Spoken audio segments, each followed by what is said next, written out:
আচ্ছা তুই যা নিয়ে নে তাড়াতাড়ি।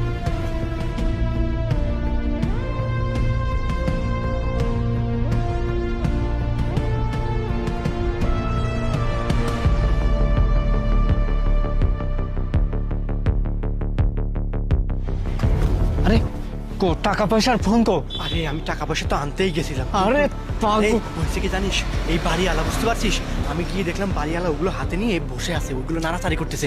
আমার ভয় করেছে, চল পালিয়ে যাই। আরে তুই পাগল, এতগুলো টাকার ফোন হাতছাড়া করা যাবে? আসলে তোক দিয়ে না কোনো কাজই হয় না। আচ্ছা তুই থাক, আমি দেখতেছি। ঠিক আছে যা।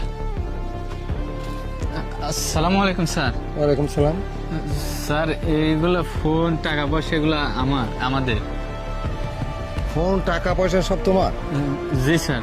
তাহলে এতগুলো টাকা, এই যে একটা দুইটা তিনটা ফোন এভাবে রেখে তুমি চলে গেছো, মানে কিছুই বুঝতে পারছি না, কেন রাখছো এগুলো? না আসলে এই জায়গায় মানে আমরা ভুলে রেখে গেছি, আমরা এই জন্যই আসছি আর কি, এই ফোনটা দেওয়ার জন্য। এগুলো দিন স্যার।